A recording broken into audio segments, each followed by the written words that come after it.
Hello friends, कैसे आप सब। उम्मीद है आप लोग बहुत अच्छे होंगे। आज हम लोग इस वीडियो में बात करेंगे कि एलोपेशिया अर्थात गंजापन या ये जो टुनकी बोला जाता है ना, ये होता क्यों है। देखिए, मुझे एलोपेशिया यूनिवर्सलिस अभी है, और ये जो है ना एलोपेशिया यूनिवर्सलिस, ये अचानक नहीं हुआ है, 3-4 सालों में हुआ है। अभी ये डिजीज मुझे अगर देखा जाए शुरुआत से तो लगभग 7 साल होने को जा रहे हैं, और 7 साल से ये डिजीज है। ट्रीटमेंट कराते हैं एलोपैथिक या एस्ट्रॉयड वगैरह लेते हैं, बाल आ जाता है लेकिन रुकता नहीं है। और स्टेरॉयड और एलोपैथिक का ट्रीटमेंट साइड इफेक्ट क्या है ये सबको पता है, बॉडी बर्बाद हो जाता है। और वैसे हम पिछले वीडियो में बता भी चुके हैं यह निष्कर्ष लेकर के कि हम अपने अनुभव से बता चुके हैं कि एलोपैथिक और ये इंजेक्शन वगैरह जो है ना स्टेरॉयड वगैरह, इस रोग का कोई इलाज नहीं है, उससे हमेशा हमेशा के लिए ठीक नहीं होगा।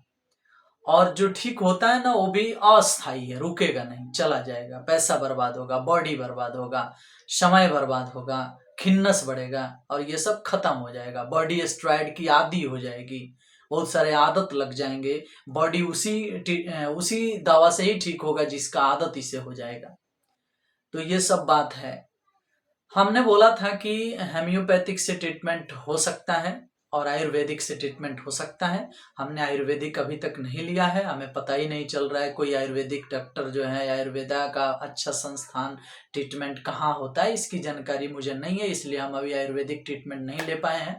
हेम्योपैथिक ट्रीटमेंट लिए थे, अभी भी ले रहे हैं, बीच में एक बार लिए थे, अभी एक कुछ दिनों से स्टार्ट किए हैं हेम्योपैथिक से। अब देखते हैं हेम्योपैथिक से ठीक होगा कि नहीं, लेकिन मुझे भरोसा है कि मैं ठीक हो जाऊंगा। ट्रीटमेंट कुछ ना कुछ चलेगा, बॉडी को ध्यान में रखते हुए, बॉडी बर्बाद नहीं करना है, ये बात सोचेंगे हम। अब बाकी ऊपर वाले की मर्जी है, ठीक होगा या नहीं होगा, जो भी हो। अब हम बात करेंगे कि हमको जब एलोपेशिया हुआ था उस टाइम मेरी बॉडी एक्टिविटी क्या थी और डॉक्टर लोग क्या बताते हैं। हमने रीड किया है, स्टडी किया है इसके बारे में, तो हमें क्या जानकारी मिला है ये बात हम आपसे शेयर करेंगे। हमने बहुत डॉक्टर से सुना है, स्टडी किया है कि ये ऑटो इम्यून डिजीज है, इम्यूनिटी डिसऑर्डर होने के कारण ये सब रोग होता है। पहले एक पैच बनेगा, फिर 2 पैच बनेगा, 4 पैच बनेगा, फिर आईब्रो जाएगा, इलाइसिस जाएगा, दाढ़ी मुझ जाएगा, फिर बॉडी का बाल चला जाता है। एलोपेशिया एरियाटा टोटालिस, फिर यूनिवर्सलिस हो जाता है, और इस प्रकार से पूरे एलोपेशिया बॉडी में हो जाता है। इसके फैलने से बॉडी को सिर्फ बाल का नुकसान है, इसके अलावा बॉडी का कोई चीज नुकसान नहीं होगा। अगर ये रोग हो जाता है आपको तो बाल जाएंगे, इसके अलावा ये मत सोचिए कि इससे आपको नुकसान हो जाएगा बॉडी को, या ये भी मत सोचिए कि ये छुआछूत की बीमारी है, किसी को टच करेंगे तो उसको भी हो जाएगा, या किसी के साथ खा लेंगे तो उसको भी हो जाएगा। ऐसा कुछ ये बीमारी वगैरह नहीं है, ठीक है। क्योंकि हमारा एक बेटा है, एक बेटी है, दोनों को बाल अच्छा है। और ऐसा भी मत सोचना कि हमारा ये डिजीज हो गया तो मेरे बाल बच्चे को भी हो सकता है, ऐसा कुछ नहीं है। क्योंकि मेरा एक बेटा, मेरी एक बेटी है, बेटा 10 साल का है, बेटी 5 साल का है, उस सबको बाल है। हाँ, ऐसा डॉक्टर लोग बताते हैं कि ये जेनेटिक है, अगर आपको हुआ है तो मे भी आपके बाल बच्चे को भी कभी हो सकता है। लेकिन हमारा अभी जो है ना उसके हिसाब से किसी का कुछ नहीं है, और हम अपने फैमिली के साथ रहते हैं, पूर्णतः खुश रहते हैं। हाँ, बस दिक्कत होता है थोड़ा बहुत, अपने आप को देखते हैं तो, लेकिन फिर भी हम कहते हैं कि भाई हमसे भी गए गुजरे लोग इस दुनिया में हैं, उन्हीं को देख के अपना काम चला लेते हैं, जी लेते हैं। किसी का हाथ नहीं है, पैर नहीं है, किसी का कान नहीं है, आंख नहीं है, वो लोग भी अच्छे से जी रहे हैं। तो हम अपनी एक्टिविटी जो है ना, अपना जो लाइफ स्टाइल है, इसी प्रकार से भी खींच रहे हैं, चला रहे हैं। हाँ, बाल को ठीक करने के ट्रीटमेंट को देखते रहते हैं, या फिर कोशिश भी करते हैं, कोई कोई मेडिसिन यूज भी करते हैं बॉडी को ध्यान में रखते हुए। कोई छुआछूत की बीमारी नहीं है, और ना ही ऐसा है कि इस बाल के चले जाने से बॉडी का और भी पार्ट बर्बाद हो जाएगा, वो सब ठीक रहेगा। हाँ, ट्रीटमेंट लीजिएगा, अगर एलोपैथिक या इंजेक्शन लीजिएगा तो आपके बाल पे बॉडी पे प्रभाव पड़ेगा, बॉडी में बहुत सारा चीज फल्ट हो जाएगा, बहुत सारे अंग को प्रभावित करेगा। इसलिए एलोपैथिक और ये स्टेरॉयड वगैरह से बचना है हम लोगों को। हेम्योपैथिक और आयुर्वेदिक ट्रीटमेंट का खोज करना है।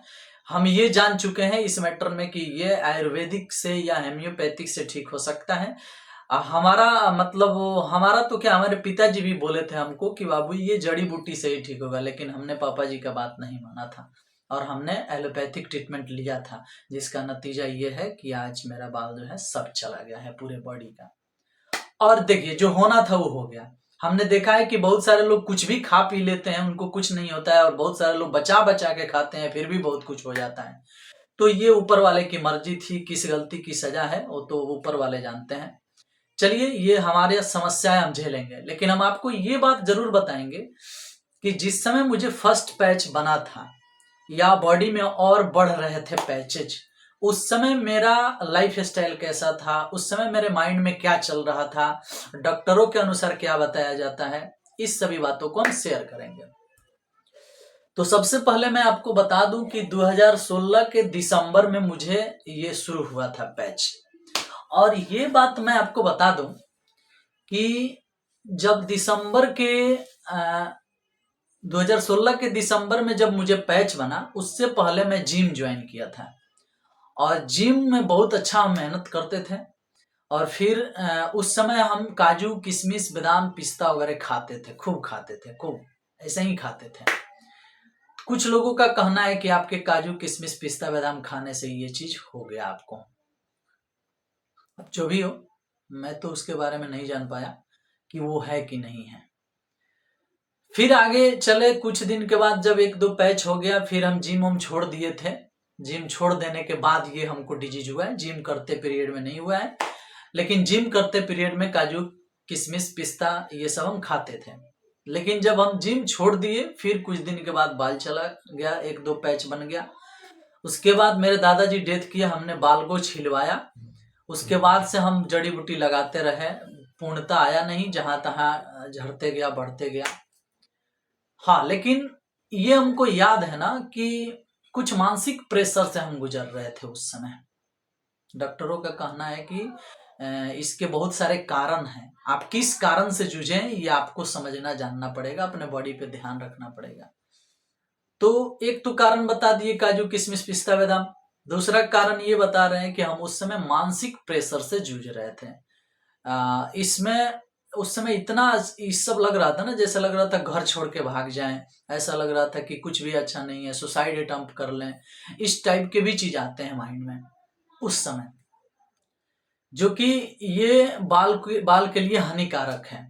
क्योंकि जब आप माइंड में ऐसा सोचेंगे कि हाँ हम बर्बाद कर रहे हैं, हमने सबको किया, मुझे धोखा मिला, हमने ये किया, मेरे साथ ऐसा हो गया, ऊपर वाले ठीक नहीं है, हमको जीना ठीक नहीं है, हमारा लाइफ बर्बाद हो रहा है, बहुत सारे मानसिक प्रेशर को लीजिएगा ना, फिर भी उस सब के सब बाल पे प्रभावित करता है इस टाइप के लोगों को। देखिए ये टाइप वाइज है। कुछ कुछ ऐसे भी लोग हैं ना, पूरे जीवन का टेंशन ढो के चले हैं, लेकिन उनको बाल का बीमारी नहीं हुआ। लेकिन कुछ ऐसे भी लोग होते हैं जिनको टेंशन लेने से बाल की बीमारी होती है। तो मुझे ये दूसरा कारण लगा कि हमने बहुत सारा मानसिक प्रेशर लिया था, हमने बहुत सारा दिमाग में गलत सलत माइंड में आया था, ये कर देंगे वो कर देंगे, ऐसे लग रहा था कि पूरा जोश जुनून दुनिया का सब मेरे ही शरीर में है। तो ये भी मेरे लिए लगा कि ये जो है ना गलत है। और हमने बहुत बार गुस्सा भी करते थे, बहुत बार गुस्से में बहुत सारा चीज नुकसान भी किए थे। तो ये सब भी कारण बना। और हम आप लोगों को सुझाव देंगे कि अगर इस टाइप का बात आपके साथ हो रहा है, सुसाइड अटेम्प्ट करने का मन कर रहा है, क्रोध आ रहा है, घर छोड़ के भागने का मन कर रहा है, इस अपने शरीर को नुकसान पहुंचाने का मन कर रहा है, तो भैया बचा लीजिए खुद को। क्योंकि बॉडी जो है ना, थोड़ा सा भी आप इस टाइप का बात सोचेंगे तो सीधे सीधे सेल को मारेगा और आपके ही बॉडी को नुकसान पहुंचाएगा। ये कारण एक डॉक्टर भी मुझे इस बात को बताया था कि अगर आप ऐसा सोचते हैं ना कि आपको धोखा मिला है, आप शरीर नष्ट कर देंगे, तो आपके अंदर एक हार्मोन ऐसा रिलीज हो जाता है जो जाके आपके बालों को नष्ट करता है। आपके शरीर के अंदर की जो प्रक्रिया है वो अंदर ही अंदर सेल को नष्ट करता है। दूसरा नंबर बात की कुछ डॉक्टर का कहना यह भी है कि सीमेन लॉस होता है तो भी ये सब होता है। अब ये सब चीज मेरे साथ तो नहीं था कि हम इसके बारे में कुछ कहें।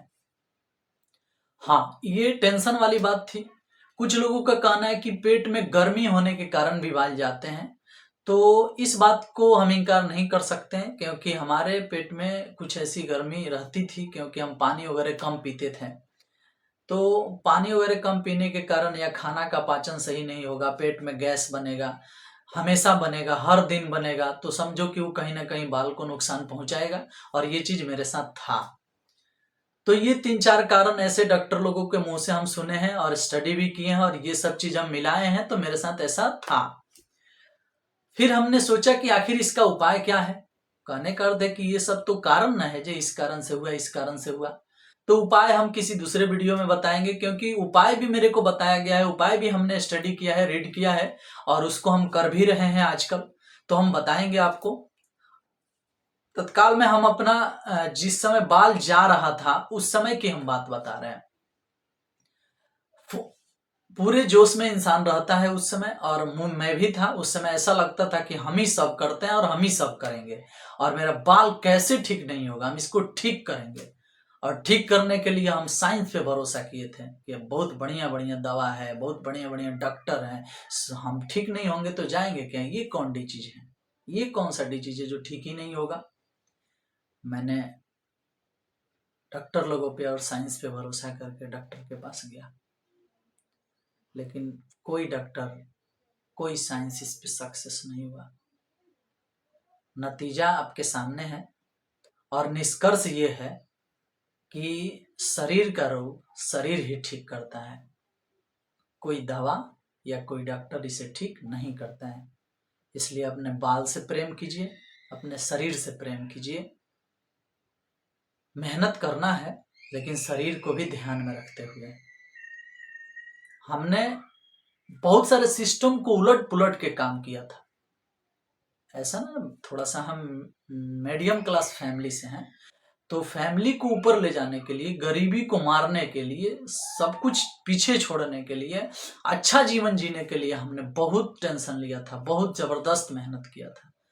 लेकिन परिवर्तन तो हमने कर ही लिया है अपने लाइफ में, लगभग अपने फैमिली में, अपने आसपास में, लेकिन बाल को गंवा दिए हैं। अब ये बाल ठीक होगा, वापस आएगा नहीं आएगा, ये तो अब ऊपर वाले के हाथ में है। आपको सीख क्या मिला मेरे वीडियो से, ये बात कमेंट बॉक्स में बताइएगा। और जितने लोगों को इस टाइप के डिजीज हो रहे हैं, या कोई भी जिसको नहीं भी हुआ है, उसको मेरे इस कहानी से, मेरे इस बात से अगर थोड़ा बहुत सीख मिले, तो कमेंट बॉक्स में थैंक यू तो बोल सकते हैं ना आप लोग। अगर कमेंट बॉक्स में कुछ बताएंगे मुझे, तो हम इससे मोटिवेट होके इसके बारे में और कुछ भी आपको बताएंगे। आज तो हमने कारण बताया, लेकिन ट्रीटमेंट के लिए, हम इसके इलाज के लिए, इसके बचने के लिए कौन सा काम करना चाहिए, इस पर भी हम अगला वीडियो बनाएंगे। हेम्योपैथिक और आयुर्वेदिक किस प्रकार से इस पर प्रभावी होगा, किसको ट्रीटमेंट लेना चाहिए नहीं लेना चाहिए, अपने अनुभव से हम शेयर करेंगे। डॉक्टर हो सकता है कि अपने कमाने के लिए कुछ भी बोले, और कोई मान लीजिए कि जिस जिस क्षेत्र का डॉक्टर हो, जो कुछ भी बोले, जिसको नहीं हुआ है डिजीज, वो भी कुछ बोल सकता है इस पर स्टडी करके। लेकिन हम अपना अनुभव शेयर कर रहे हैं, क्योंकि मुझे ये डिजीज है, तो हम अपने अनुभव से तो जो बताएंगे वो एकदम हकीकत बताएंगे। अपने अनुभव से अपना अनुभव शेयर कर रहे हैं। उम्मीद है कि आपको ये वीडियो जो है लाभदायक होगा आपके लिए, आपको फायदा पहुंचाएगा। फ्यूचर में कभी कुछ ऐसा हो तो शायद हमारा बात याद रहेगा, तो आप सतर्क रहेंगे। भगवान करे सब लोग सुखी रहे, सब लोग सही रहे, बॉडी से, सेहत से, माइंड से, हर तरह से आप लोग सही रहें। मेरी यही भगवान से दुआ रहेगी। बाकी आगे इस पर जो भी हमको मिलेगा वीडियो, जो भी हमको जानकारी मिलेगा, जो भी अनुभव आएगा, हम जरूर शेयर करेंगे। कुछ दवा के नाम भी रखेंगे जिससे बाल जल्दी आ जाते हैं, कुछ ऐसे दवा रखेंगे नाम जिससे बाल थोड़ा देर तक रहते हैं आने के बाद, कुछ ऐसे भी दवा के नाम रखेंगे जिससे कि बाल कभी भी नहीं आएंगे, झूठ मूठ के दवा खाते रह जाएंगे आप लोग। तो ये सब बात है। चलिए इस वीडियो को यहीं पे ख़त्म करते हैं। नेक्स्ट वीडियो का आप लोग इंतज़ार करें, इसके बारे में हम और चीज़ भी आपको बताएंगे। Thank you, bye bye.